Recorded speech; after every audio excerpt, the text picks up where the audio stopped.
Welcome back. From the Magistrates Court on Monday, in a matter before Chief Magistrate Roberto Reckley, Ricardo Lightbourne was charged with rape.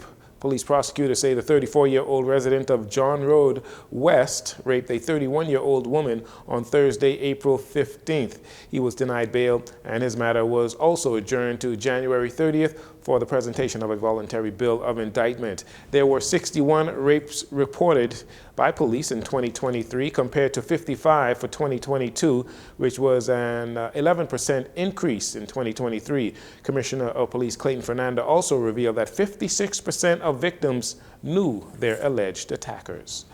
Police recovered a firearm on Monday after a male suspect involved in an armed robbery dropped his firearm as he was pursued by the police. According to the preliminary reports, officers were on a mobile patrol near Collins Avenue and 6th Terrace Avenue around 11 p.m. on Monday night when they were stopped by a male who was reportedly robbed at gunpoint of cash outside of a business establishment and shot to the left calf by an unknown male. Officers observed the suspect fleeing north on Collins Avenue and engaged in a foot pursuit. The suspect fired his weapon at the pursuing police officers, resulting in a brief exchange of gunfire. However, the suspect hurdled a perimeter fence and made good his escape, but dropped his firearm, which was recovered by the police officers. A search for the suspect continues. Also, a 34-year-old male was arrested around 2 p.m. on Monday after a search of a vehicle parked at his residence on Apple Way just off Bellet Road led to the seizure of an unlicensed firearm that contained ammunition. The Ministry of Environment and Natural Resources, along with the Ministry of Health and Wellness, recently recognized Climate Emergency Day.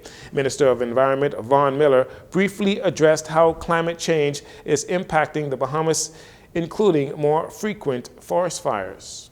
In the Bahamas, we experienced an extended drought, extreme heat that led to forest fires on 3 of our islands all at once: Andros, Abaco, and here on the island of New Providence.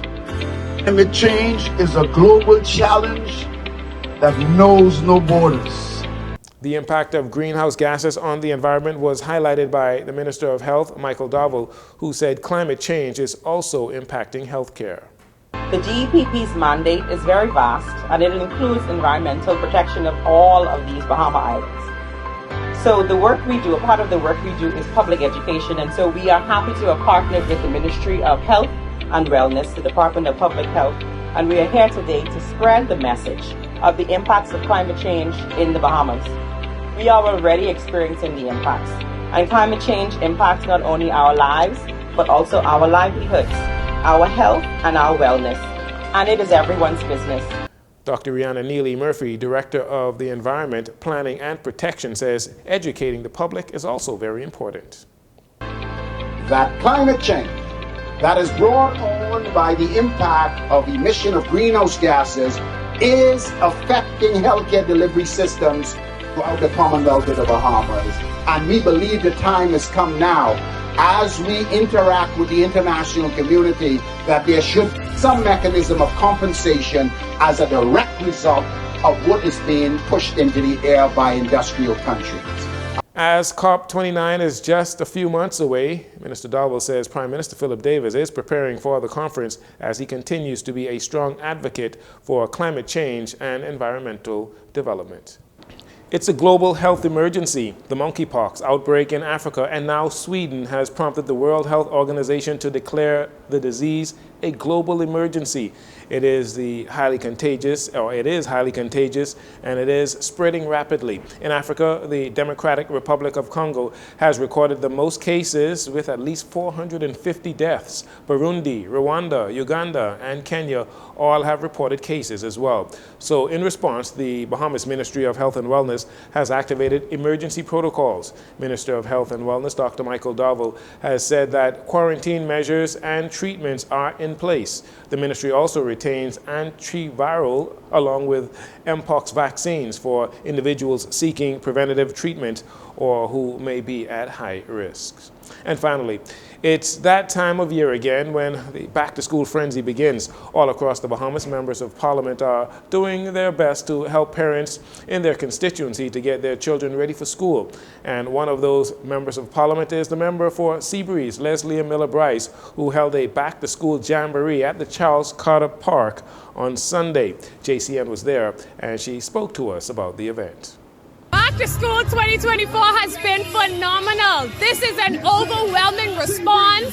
And when I tell you I am humbled and grateful, I am so grateful to the residents of Seabreeze. They showed up today. The little ones are here in the hundreds. We're close to 1,000 children, and I am so grateful. Not only did the students get to benefit, but Mrs. Miller Bryce also showed her appreciation to the teachers that live in her constituency. I love my teachers in Seabreeze. They do a phenomenal job of teaching our little ones.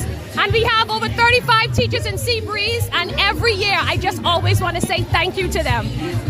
I mean, what would our children be without our fabulous teachers? And so I always want to show my gratitude to them. Public schools will open their doors on Monday, September 2nd. That'll do it for your JCN Evening News. Once again, I'm Jcn Saunders. Thank you so much for joining us. This segment of the news has been brought to you by Sun Oil Limited.